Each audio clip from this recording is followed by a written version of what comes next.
Hello, guys, and welcome back to another episode. So happy to have you here. And today I want to chat a little bit about being married to medicine in the summer. So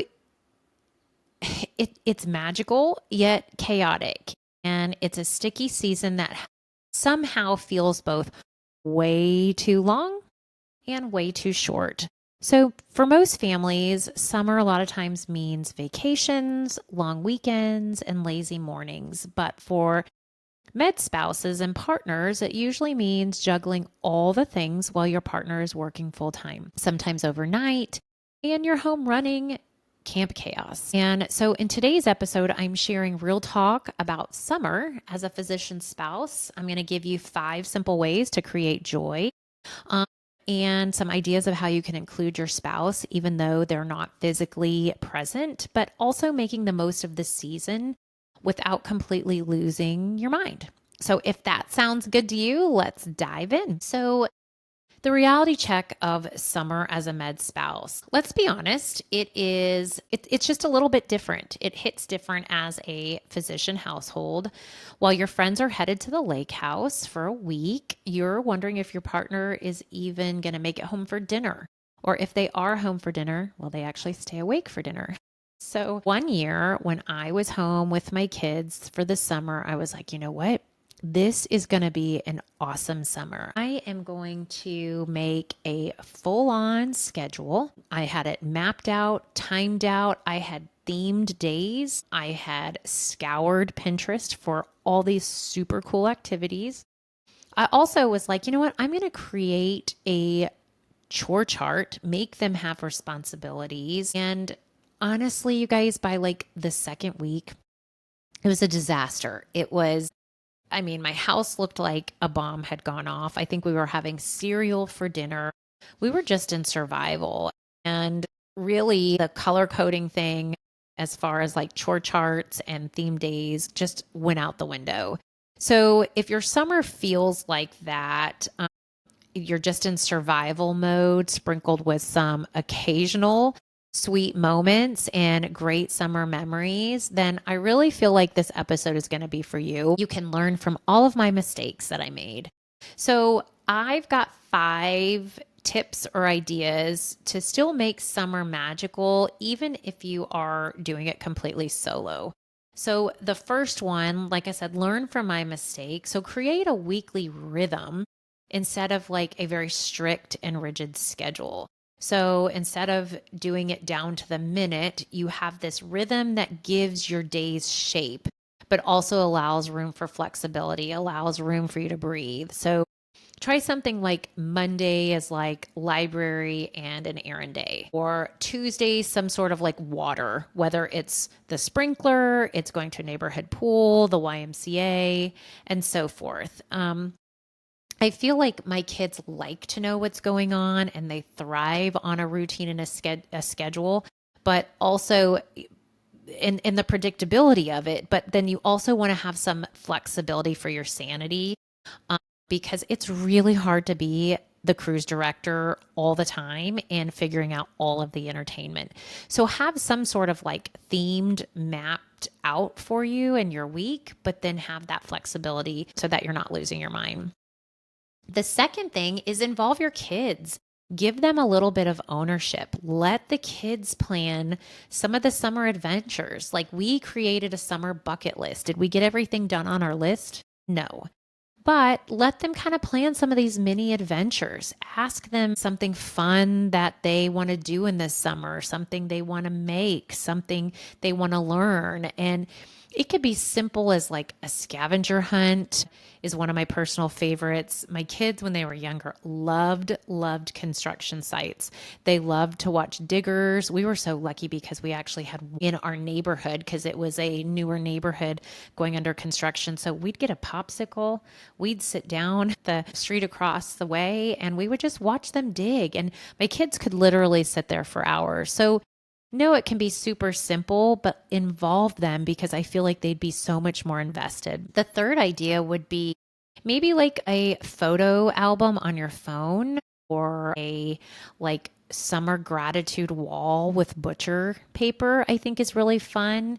So, whether you take a quick video of some fun moments, and also I think sometimes some of the meltdowns and the cries, as much as you hate to see them upset, sometimes they make the best videos and they make the best photos. And then you could do like a slideshow or a mini book at the end. You could look back at some of the gratitudes or their favorite things they wrote on their butcher paper wall. So not only do your kids love it, but I think your spouse would love it as well. They're able to see some of the fun memories. They're able to scroll through if they have time during the day, and then that way they could ask the kids about some of their adventures. They could come home and read the gratitude summer wall and then add their own gratitude on there for the day, and then the kids can see your spouse's gratitude. So I feel like it's still a way for them to participate even if they're not there. Fourth thing that I wanted to say is make sure you are scheduling some self-care or mom time.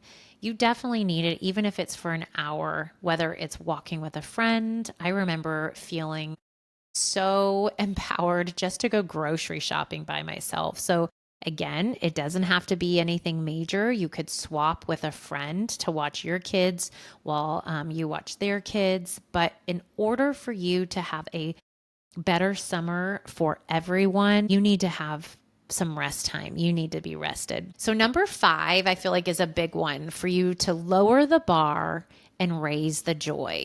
So, let go of some of those Pinterest perfect meals, Pinterest perfect crafts, a super clean, organized home. Fun doesn't always have to be perfect, and it doesn't always have to be fancy. Have a water gun fight, run through the sprinkler, dance in the rain with your clothes.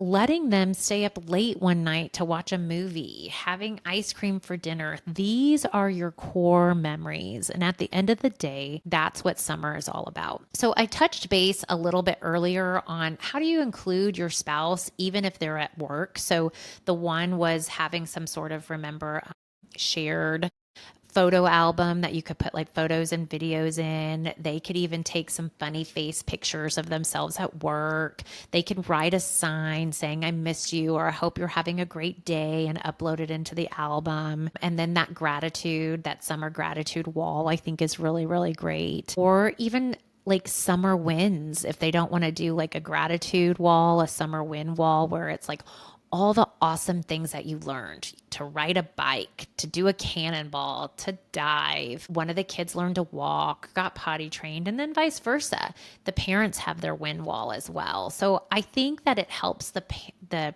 partner connect when they're not home, and it helps them reconnect faster when they are home because they're able to see those things going on, and it's in like a non-guilt inducing way where they still feel really part of it. I do think you need to plan one family night each week. And when I say family night, I mean it loosely. It could be family morning, it could be a family midday, it could be for an hour. It doesn't matter what it is, but you're creating those moments. You can keep it super simple, yet it's super sacred. A board game. You eat dessert first before dinner, and then they go to bed right away, but you still have that fun dessert for dinner moment. You let your kids pick a dinner spot. You do a picnic outside, but that is your moment that you keep sacred, you keep simple, but you're adding to those cherished memories. And then let them be the fun parent. Don't give them a load of chores or honey-do lists when they come home, as much as you would like for them to kind of knock through the things you've been waiting for them to come home and work on. Let them take the kids out for a little bit, go get donuts, dessert, teach them a new game, build a fort, but then it'll also allow you to have a little bit of that alone time as well. You have carried the ship, so now let them enjoy the crew. So know that you're doing better than you think. Summertime and alone time is hard, but it doesn't have to be perfect. It just has to be real. So if you're solo parenting more days than not, if your living room looks like a tornado and your kids are eating cereal for dinner, which, by the way, one of my most favorite dinners, you're still creating these memories. You're showing up. You're building a summer story that your kids can remember. Maybe not in detail, maybe not perfect, but it's a feeling. And that feeling is what's going to carry that memory. So, if this episode gave you some ideas, made you laugh, created questions, please send it on to another med spouse. Come back to me if you have any feedback or any insight. I always love to hear, but just share it with somebody who needs a little sunshine, a little solidarity today.